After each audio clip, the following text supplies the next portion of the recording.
Voici une leçon sur la voix passive. D'abord, qu'est-ce que la voix passive? La voix passive est le contraire de la voix active. Je rappelle qu'à la voix active, le sujet grammatical du verbe en fait l'action. Ça veut dire qu'on met en valeur ce qui fait l'action. À l'inverse, à la voix passive, le sujet grammatical du verbe ne fait pas l'action, il la subit. On va alors mettre en valeur ce sur quoi porte l'action. Exemple.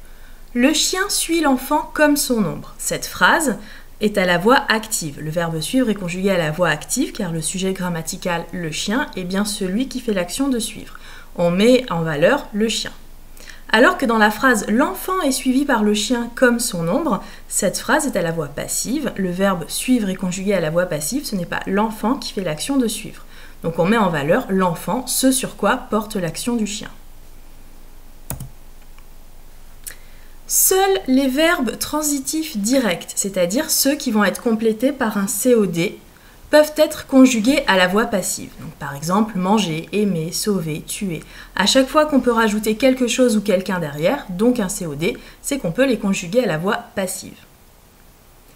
Le sujet réel du verbe de la voix passive est exprimé par la fonction complément d'agent, c'est-à-dire un groupe nominal introduit par la préposition par ou de. Dans les exemples suivants, le chien est caressé par l'enfant, donc le verbe caresser est bien la voix passive, ce n'est pas le chien qui fait l'action de caresser, et donc la personne qui est responsable de la caresse, l'enfant, a la fonction complément d'agent, par l'enfant. De même, ce chien est adoré de ses maîtres, cette fois-ci on a la préposition de qui introduit le complément d'agent de ses maîtres. Alors, comment on conjugue à la voix passive ? À chaque fois qu'on va conjuguer à la voix passive, on rajoute un morceau supplémentaire. Donc on conjugue l'auxiliaire être autant que l'on souhaite et on ajoute le participe passé. Donc j'ai fait un tableau pour les temps de l'indicatif avec un code couleur puisque à chaque temps simple correspond son temps composé. Donc par exemple, en bleu foncé, présent, passé composé. Donc à la voix active, il mange et au passé composé, donc on prend l'auxiliaire avoir au présent et on rajoute le participe passé. Pour la voix passive, au présent, on va conjuguer donc le verbe être au présent, il est, et ensuite le participe passé de manger. Et pour le passé composé, pareil, on va prendre le verbe être au passé composé, il a été, et on rajoute le participe passé du verbe manger. Ce qui veut dire qu'un temps composé à la voix passive, on va avoir deux participes passés. On le voit puisque j'ai mis les participes en violet. Donc à chaque temps composé, on voit qu'il y a deux morceaux en violet puisqu'il y a deux participes passés. Donc pour l'imparfait à la voix active, il mangeait, à la voix passive, il était mangé. Au plus que parfait, il avait mangé, voix active, il avait été mangé, voix passive. Pour le passé simple, il mangea, à la voix active, il fut mangé, à la voix passive. Passé antérieur, il eut mangé, et à la voix passive, il eut été mangé. Pour le futur simple, il mangera, voix passive, il sera mangé. Futur antérieur, il aura mangé, et à la voix passive, il aura été mangé.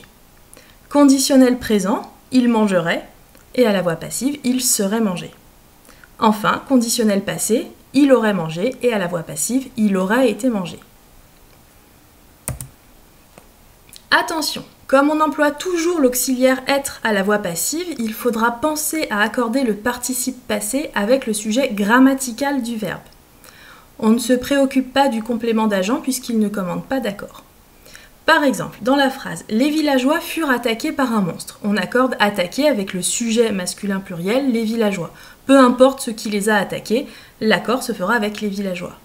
Même chose pour « 5 femmes ont été assassinées par Jack l'Éventreur », le sujet « 5 femmes », féminin pluriel, donc « ont été assassinées » et ES. Ou dans « l'employé a été renvoyé par sa direction », le sujet masculin singulier, l'employé, commande l'accord renvoyé, masculin singulier, juste E accent aigu. Comment passer de la voix active à la voix passive? Alors, si j'ai comme phrase à la voix active « Le chat mange les souris », vous reconnaissez la structure sujet plus verbe plus COD.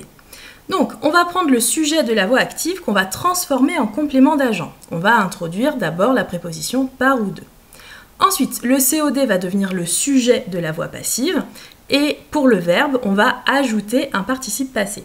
Donc ça va donner le COD les souris devient le sujet, Donc le verbe mange va changer son accord. On rajoute un participe passé, donc le verbe être au présent, sont, manger et ES, puisque ce sont les souris, féminin pluriel. Et ensuite j'ai ajouté par et le sujet de la voix active qui devient complément d'agent, par le chat. A l'inverse, comment passer de la voix passive à la voix active? Donc si ma phrase à la voix passive est « Les cadeaux seront distribués par le Père Noël », on reconnaît la structure sujet plus verbe plus complément d'agent. Donc le sujet de la voix passive va devenir le COD de la voix active. Le complément d'agent de la voix passive va devenir le sujet de la voix active. Donc du coup, on supprime le par ou le de. Et pour le verbe, on va supprimer un participe passé. Donc, notre complément d'agent était par le Père Noël, je supprime le par, mon sujet est le Père Noël. Ensuite, le verbe seront distribués est au futur. Donc je vais prendre le verbe distribuer au futur, j'accorde avec le Père Noël, donc le Père Noël distribuera, et le sujet de la voix passive, les cadeaux, devient COD. Le Père Noël distribuera les cadeaux. Cette leçon est terminée, tu peux poursuivre le cours sur la voix passive avec les exercices. N'hésite pas à revoir les leçons sur les compléments du verbe, les temps verbaux et l'accord du participe passé si tu en as besoin. Merci de ton attention et bon courage!